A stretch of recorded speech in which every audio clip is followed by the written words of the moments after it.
Video ini adalah bagian kedua dari video pengolahan emas menggunakan cyanida, di mana pada bagian pertama saya sudah menjelaskan berbagai hal yang menyangkut dengan proses cyanidasi, termasuk reaksi kimia yang terjadi di dalam proses cyanidasi tersebut.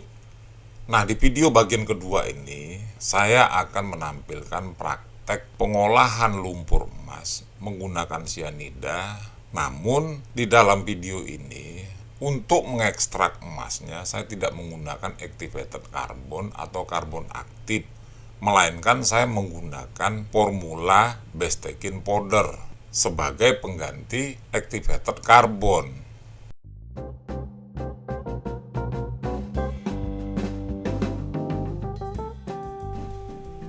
Nah, proses selanjutnya adalah melakukan proses cyanidasi di dalam tong, di mana dalam proses ini lumpur diaduk dengan cara membuat homogen dengan air. Pengadukan bisa dilakukan hanya oleh udara yang disemburkan dari bawah apabila reaktor yang kita gunakan itu membentuk kerucut, atau bisa menggunakan agitator juga. Akan tetapi udara tetap dibutuhkan karena udara mengandung oksigen, di mana reaksi cyanidasi itu memang membutuhkan oksigen. Setelah lumpur dimasukkan, lumpur kering ini, kemudian lumpur melalui proses pengadukan udara itu mencair sendiri, karena ini memang reaktor kecil, di mana 2 galon air mineral ini hanya mampu mengolah sebanyak 1 karung limbah pengolahan emas menggunakan amalgamasi.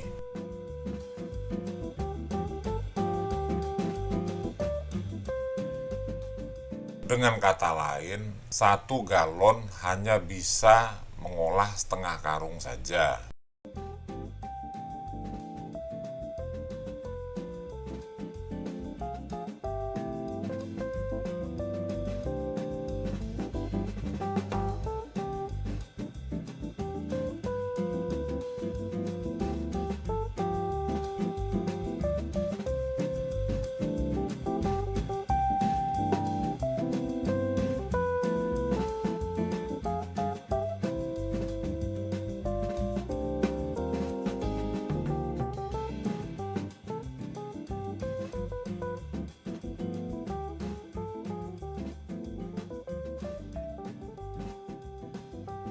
Nah, jika sudah teraduk semua, lumpur sudah mencair, langkah selanjutnya kita harus menimbang dulu berat lumpur tersebut atau berat jenis lumpur tersebut, di mana 1 liter lumpur memiliki berat antara 1,2 sampai 1,4 kg. Penimbangan ini bertujuan agar penggunaan cyanida tidak boros, karena kalau terlalu encer, penggunaan cyanidanya menjadi boros, dan kalau terlalu pekat, maka proses kinetik daripada lumpur itu menurun. Artinya proses gesekan antara lumpur dan larutan cyanida itu menjadi tidak intens, yang mengakibatkan proses cyanidasi itu melambat, dan hasilnya pun tidak optimal.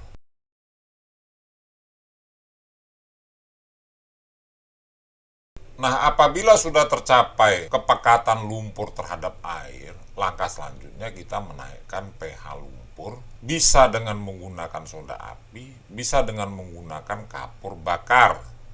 Di sini saya menggunakan soda api atau natrium hidroksida untuk menaikkan pH lumpur ini, di mana pH agar tidak terjadi proses penguapan cyanida dalam jumlah yang besar adalah minimal 10,5. Dan di dalam proses ini saya menggunakan pH di atas 11. Sebab pH di atas 11, apabila kompresor udara yang menyedot udara banyak menyedot udara yang mengandung karbon dioksida, di mana karbon dioksida itu akan bereaksi dengan larutan mengakibatkan pH turun.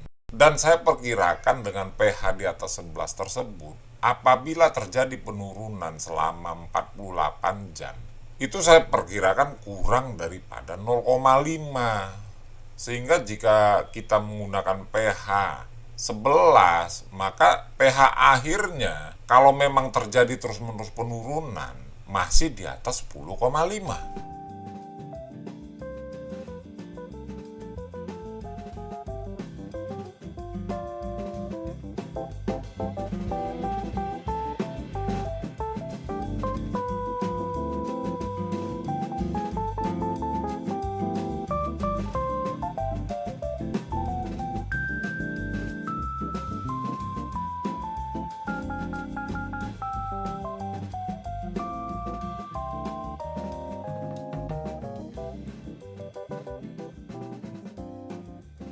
Setelah pH lumpur mencapai angka 10,5 ke atas, dalam hal ini saya menggunakan pH di sekitaran 11, maka proses selanjutnya adalah pemasukan sodium cyanida atau NaCN ke dalam lumpur.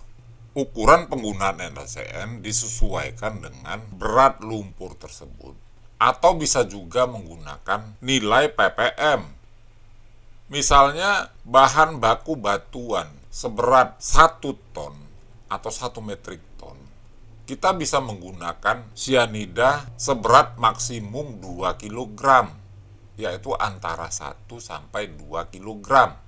Tapi bagaimana jika yang diolah bukan berupa batuan, tapi berupa limbah amalgamasi dengan kepekatan 1,3 kg per liter?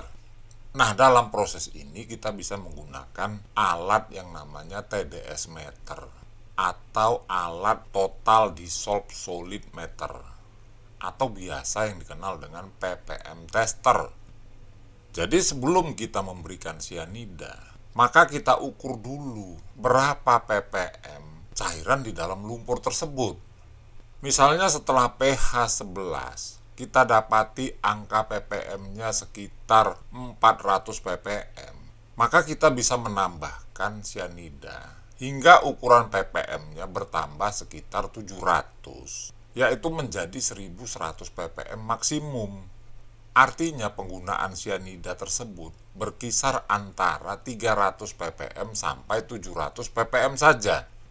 Di atas 700 ppm, proses cyanidasi menjadi tidak efektif atau melambat.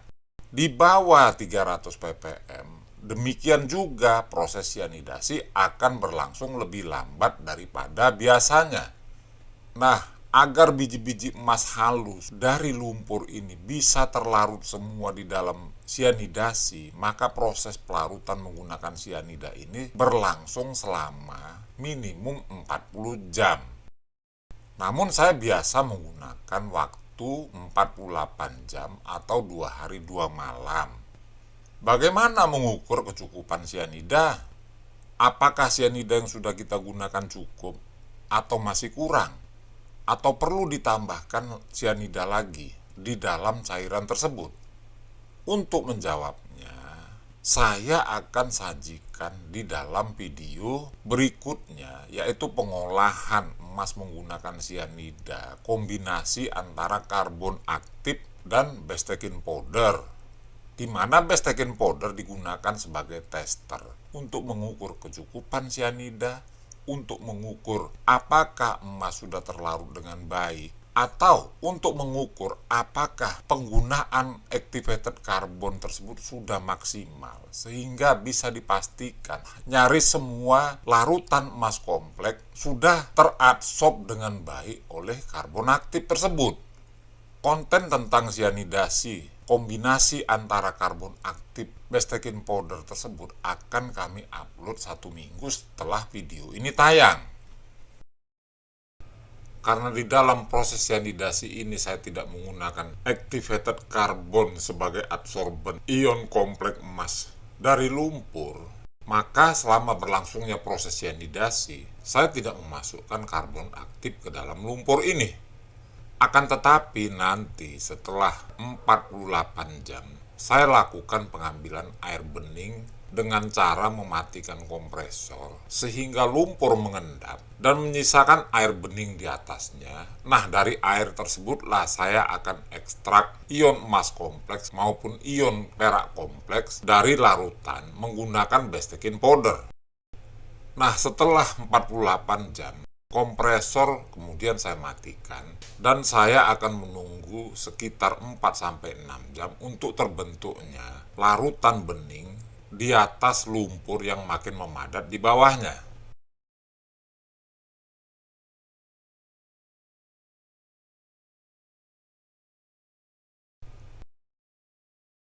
Dan inilah kondisi setelah 6 jam, di mana larutan bening terpisah dari padatan yang mengendap di bawahnya.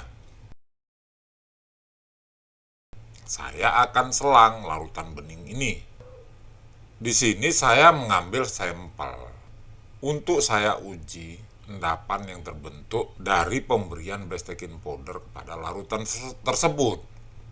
Nah, teman-teman, saya melakukan proses ini 2 kali dengan bahan yang berbeda, di mana satu bahan berupa batuan oksida yang seperti hematit berwarna kuning kemerahan, dan satu bahan lagi adalah batuan silika yang berwarna abu-abu keputihan. Jadi sebetulnya saya mengolah sebanyak 2 beban lumpur sisa amalgamasi dan akan saya uji kandungan emas dari lumpur tersebut. Oke teman-teman, ini salah satu contoh larutan sampel yang saya ambil dan saya tempatkan ke dalam beker gelas, di mana saya akan uji perkiraan kandungan logam di dalam larutan yang ada di dalam beker gelas ini menggunakan Bestekin powder. Pada video kami terdahulu, saya menggunakan banyak bahan kimia penyerta di samping Bestekin powder. Namun karena kerumitan proses tersebut, maka kami melakukan penyempurnaan, di mana Bestekin powder kami yang sekarang sudah menggunakan penurun pH di dalamnya, sehingga kita tidak membutuhkan hidrogen peroksida maupun asam untuk menurunkan pH dari 10,5 ke atas menuju ke bawah 7. Akan tetapi Bestekin powder itu sendiri sudah bersifat penurun pH. Jadi dalam proses menggunakan Bestekin powder kita cukup menggunakan satu saja, yaitu Bestekin powder saja, tanpa menggunakan hidrogen peroksida maupun larutan asam-asam lainnya.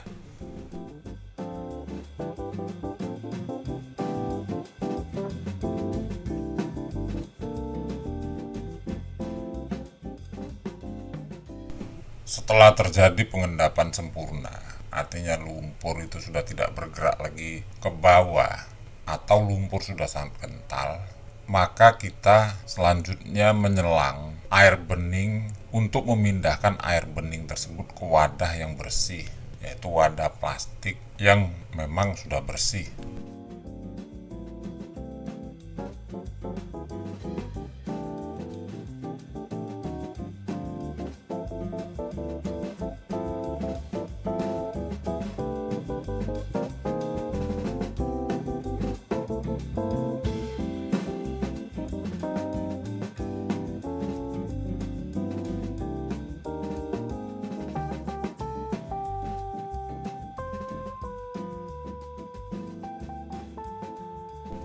Nah, di dalam proses ini sebetulnya kita sudah mengambil larutan emas maupun larutan perak sebanyak 60% dari total kandungan mereka di dalam lumpur.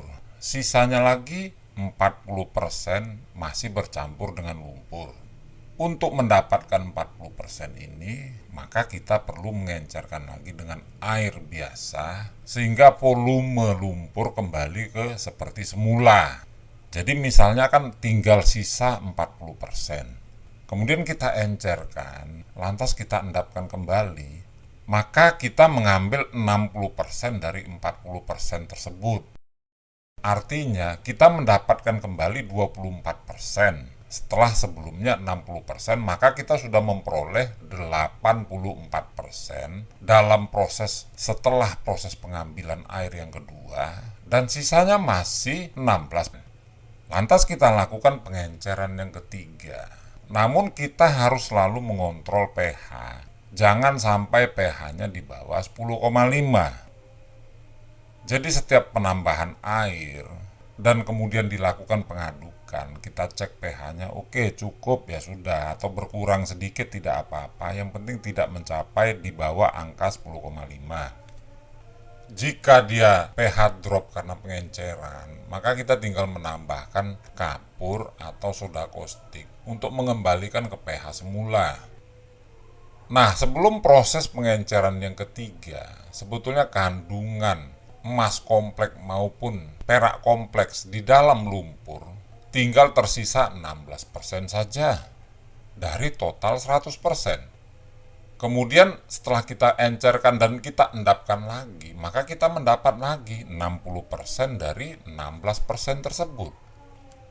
Dengan cara ini kita mendapatkan lagi 9,6%.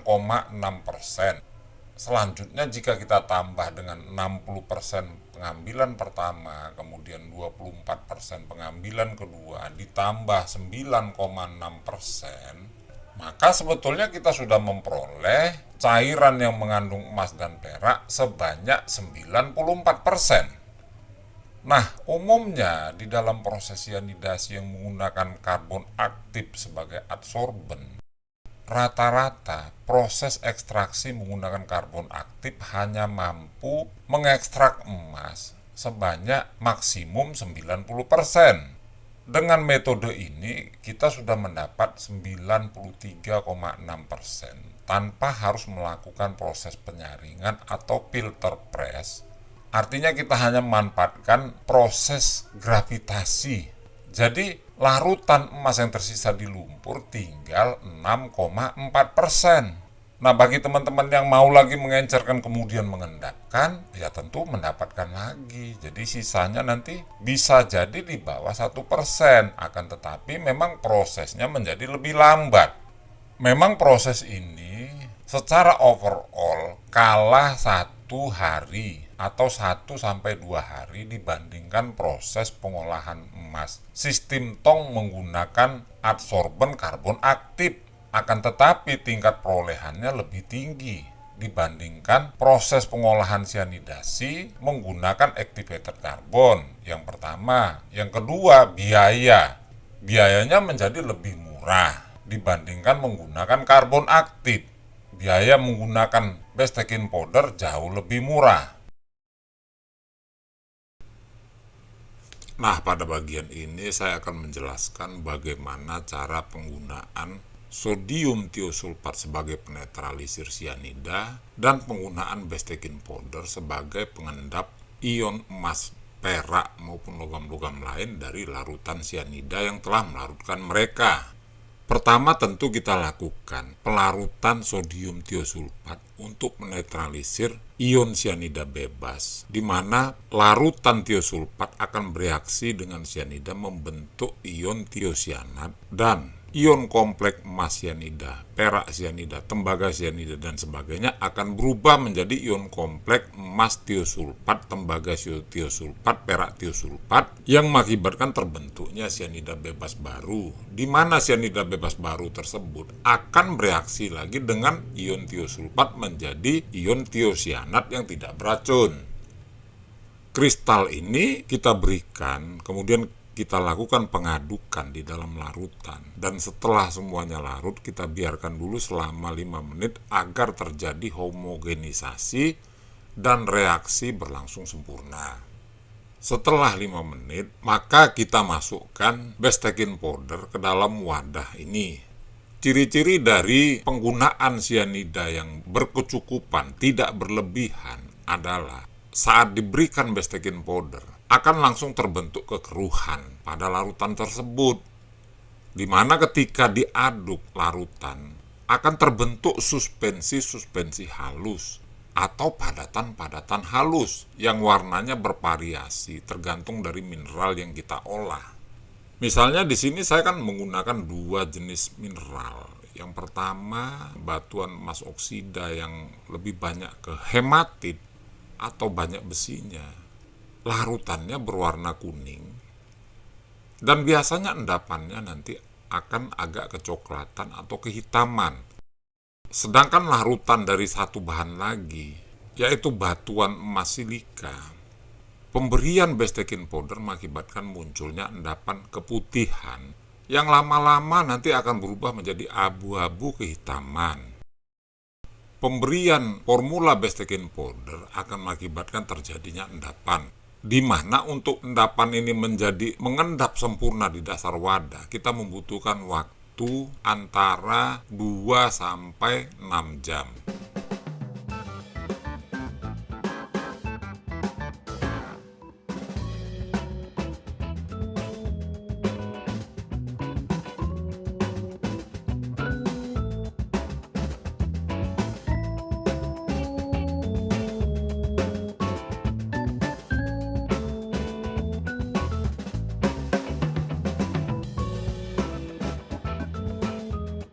Dan ketika sudah terjadi pengendapan sempurna, maka proses berikutnya kita lakukan penyaringan. Dalam skala kecil ini, dalam skala mikro ini saya menggunakan kertas saring saja. Sedangkan untuk larutan skala besar, kita bisa menggunakan filter saring yang digerakkan oleh pompa, seperti filter air biasa yang digerakkan oleh pompa.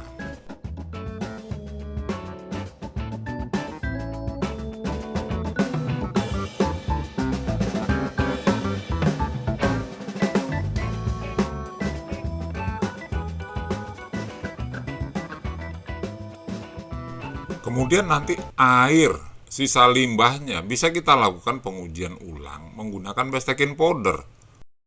Apabila sudah tidak terjadi lagi endapan baru pada air yang sudah melalui proses pengendapan atau melalui proses penyaringan, maka dapat dikatakan pemberian bestekin powdernya sudah cukup.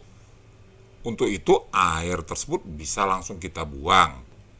Namun karena pH-nya rendah, mungkin saja akan menimbulkan korosif pada saluran pembuangan, maka sebaiknya kita lakukan penaikan pH menggunakan kapur dahulu hingga pH menuju 7, kemudian kita lakukan pembuangan cairan tersebut. Bagaimana terhadap lumpur sisa? Bagaimana kita menetralkan kandungan sianida yang masih ada di lumpur sisa yang masih cair? Nah, di sini saya akan peragakan bagaimana menggunakan sodium tiosulfat untuk menetralisir lumpur cair dengan cara memberikan sodium tiosulfat tersebut ke dalam lumpur cair, kemudian dilakukan pengadukan beberapa saat, katakan 5-10 menit, dan setelah itu lumpur sisa ini bisa langsung kita buang. Aman, tidak ada persoalan apapun terhadap lingkungan.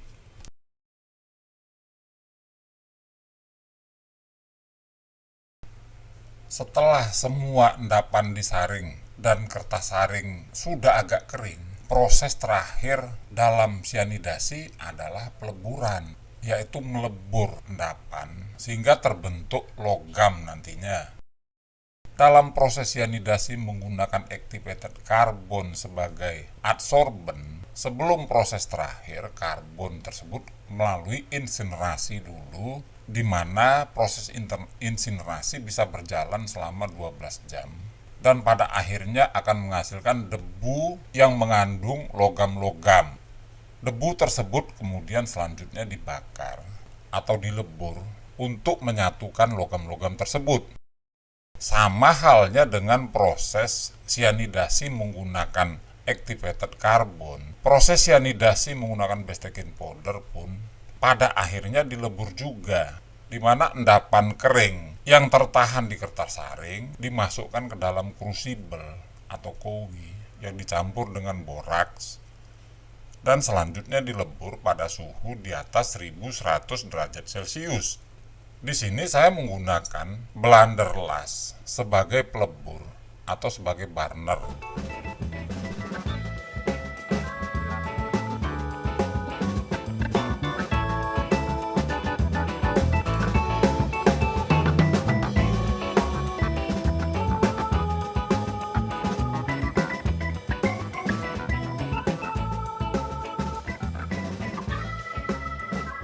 Dan inilah logam hasil peleburan dari proses sianidasi yang diendapkan menggunakan bestekin powder.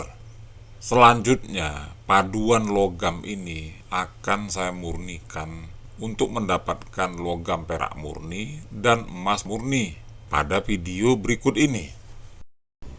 Pada video ini saya akan menampilkan proses pemurnian masing-masing logam menggunakan larutan asam nitrat sebagai pelarut logam selain logam emas. Asam nitrat atau HNO3 adalah larutan asam yang mampu melarutkan beberapa jenis logam dasar dan juga bisa melarutkan logam mulia perak. Akan tetapi, asam nitrat tidak bisa melarutkan logam emas. Asam nitrat encer bisa dengan mudah melarutkan logam dasar seperti tembaga dan timah hitam atau timbal. Akan tetapi, khusus untuk melarutkan perak yang tergolong sebagai logam mulia, konsentrasi larutan asam nitrat harus lebih tinggi dari 1 molar atau 1 M.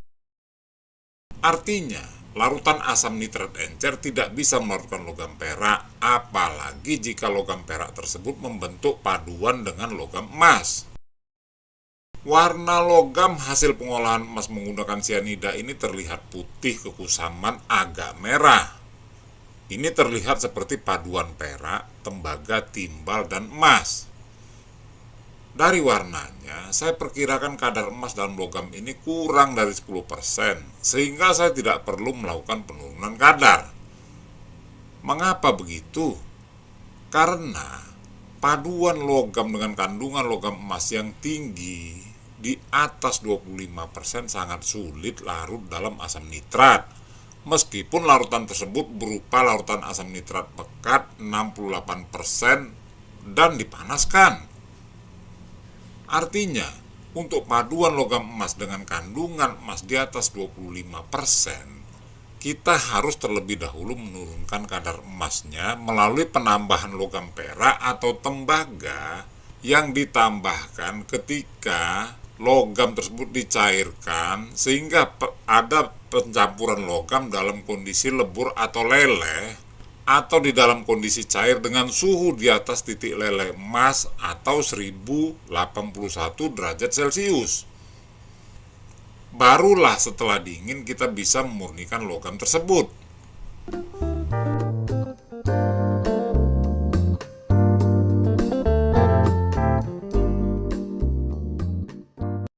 Nah, karena paduan logam yang beratnya sekitar 4,4 gram ini diperkirakan memiliki kandungan emas yang kurang dari 10%, maka saya bisa langsung menggunakan larutan asam nitrat agak pekat untuk melarutkan logam perak dan sebagainya yang menyisakan logam emas sebagai logam yang tidak larut dalam larutan asam nitrat, baik encer, pekat, maupun larutan asam nitrat pekat yang dipanaskan.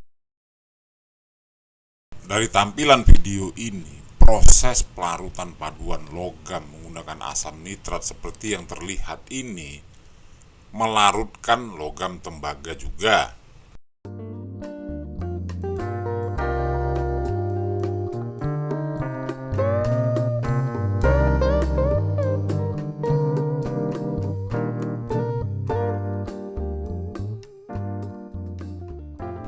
Yang bisa kita lihat melalui warna biru cairan seperti di video ini. Sedangkan logam perak yang larut dalam proses pelarutan menggunakan asam nitrat ini tidak menyebabkan perubahan warna pada larutan seperti halnya tembaga, melainkan warna larutan perak adalah bening. Jika kita melakukan pelarutan logam menggunakan asam nitrat pekat panas, akan terlihat adanya asap coklat akibat dari reaksi, yaitu terbentuknya gas nitrogen dioksida. Namun di video ini kurang terlihat karena saya menggunakan asam nitrat yang tidak terlalu pekat, sehingga warna coklat asamnya pun samar-samar. Asap coklat bisa menjadi indikator jenuhnya suatu reaksi kimia menggunakan pelarut asam nitrat. Perubahan warna uap dari yang sebelumnya coklat ke warna putih menandakan reaksi pelarutan menggunakan asam nitrat mendekati kejenuhan. Dan jika itu terjadi sementara sisa logam yang tidak larut masih berwarna hitam, ini menandakan masih adanya sisa ion perak yang belum terlarut.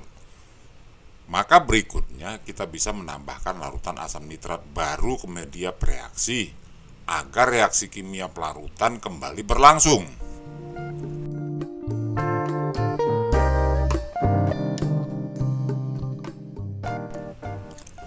Setelah warna logam yang tak terlarut berubah berwarna coklat dan larutan asam nitrat yang digunakan dalam proses pelarutan perak dan tembaga sudah tidak menyebabkan perubahan warna menuju biru, dapat dikatakan bahwa proses pelarutan logam selain logam emas sudah selesai.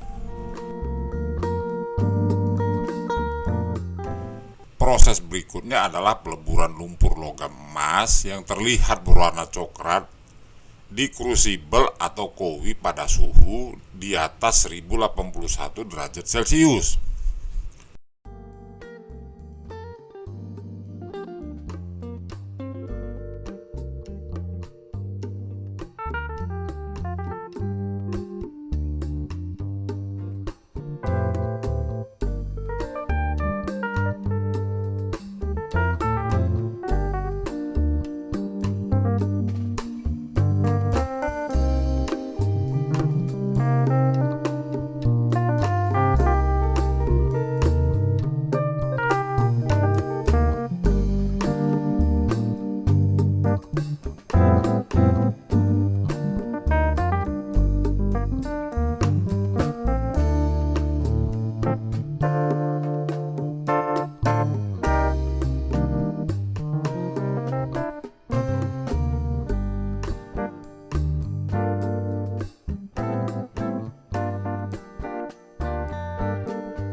Peleburan dilakukan menggunakan borak agar biji-biji emas yang cair pada proses pemanasan ini bisa disatukan.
Dan inilah logam emas murni dari proses pemurnian logam menggunakan asam nitrat.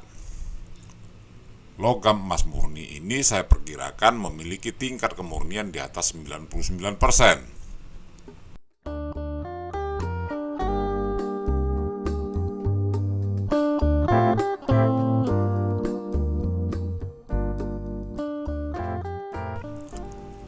Adapun cairan hasil pelarutan menggunakan asam nitrat ini sudah mengandung ion logam perak, ion logam tembaga, ion logam timbal, dan ion-ion logam lain yang larut dalam asam nitrat.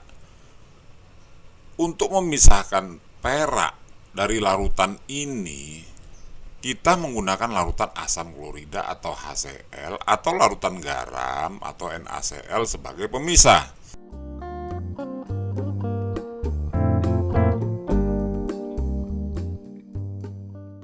Tuangkan larutan asam klorida atau larutan garam ke dalam larutan yang berwarna biru ini. Jika proses pencampuran menghasilkan endapan berwarna putih, maka larutan ini mengandung ion logam perak di dalamnya dan mengendap akibat reaksi kimia antara ion perak nitrat dengan larutan asam klorida atau larutan garam dapur.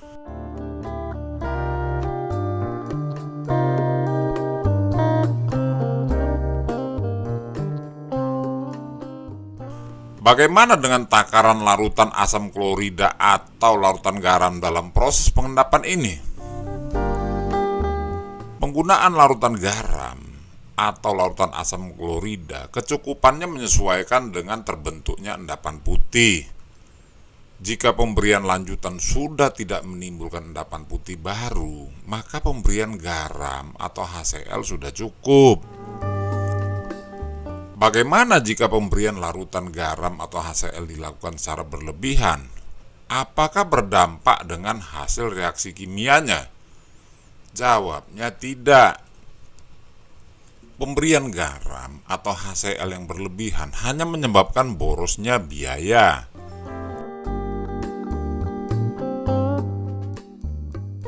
Endapan perak klorida memiliki efek yang khas terhadap cahaya, di mana saat terkena cahaya, endapan ini akan berubah menjadi hitam akibat dari reaksi reduksi perak klorida oleh cahaya ultraviolet dari matahari. Ini mengingatkan kita pada fotografi di zaman dulu, di mana proses pemotretan dilakukan dengan lampu blitz atau proses radiologi pada foto ronsen di dunia kedokteran.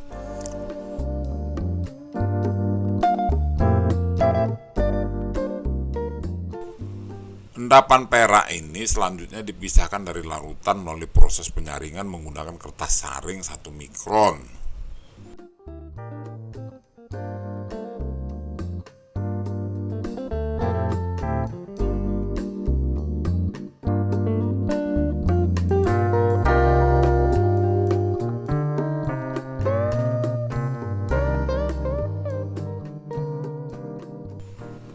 Untuk menghasilkan logam perak dengan kemurnian yang tinggi, kita bisa membilas endapan di kertas saring ini menggunakan air berkali-kali agar semua sisa larutan biru keluar dari kertas saring. Proses ini sebaiknya dilakukan di bawah terik matahari agar proses pembilasan ini juga menyebabkan endapan perak klorida putih berubah menjadi debu logam perak yang berwarna hitam jika terkena paparan sinar matahari. Sekadar informasi, endapan perak klorida yang langsung dilebur menggunakan boraks akan menyebabkan susutnya perolehan logam perak. Agar hal ini tidak terjadi, maka kita harus mengubah sebanyak mungkin tepung perak klorida menjadi logam perak di bawah sinar matahari.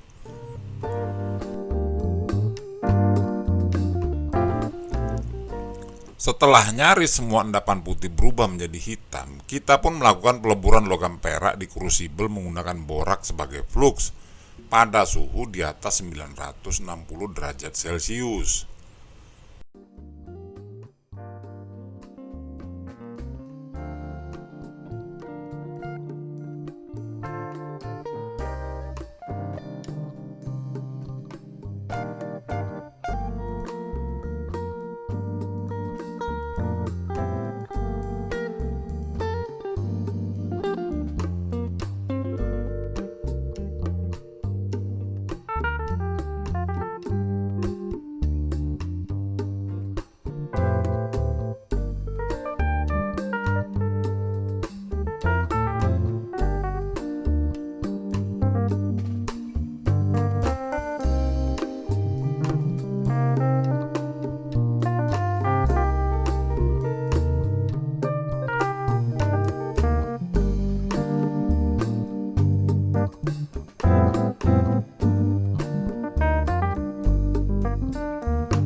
Setelah semua tepung meleleh dan menunjukkan adanya biji-biji logam perak cair, dipastikan masih ada juga endapan putih perak klorida yang belum tereduksi menjadi logam perak pada saat proses penjemuran. Sisa ion perak klorida tersebut sangat sulit diubah menjadi logam perak saat proses peleburan. terkecuali jika kita menggunakan reduktor soda api atau caustic soda kering, atau bisa juga dengan soda abu atau soda as kering yang ditambahkan ke dalam kowi selama proses peleburan dilakukan, seperti yang saya lakukan ini.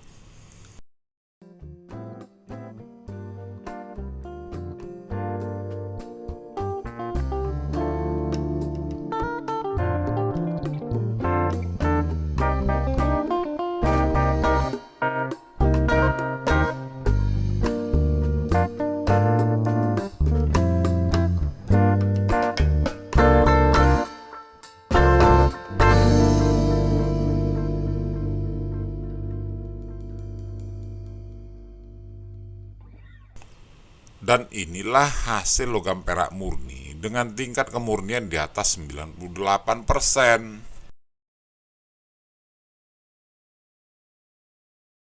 Dari video pemurnian ini terlihat bahwa hasil pemurnian paduan logam yang memiliki berat awal 4,4 gram menghasilkan logam perak seberat 2,2 gram, logam emas 0,4 gram, dan sisanya cairan yang mengandung logam tembaga dan logam-logam dasar lain.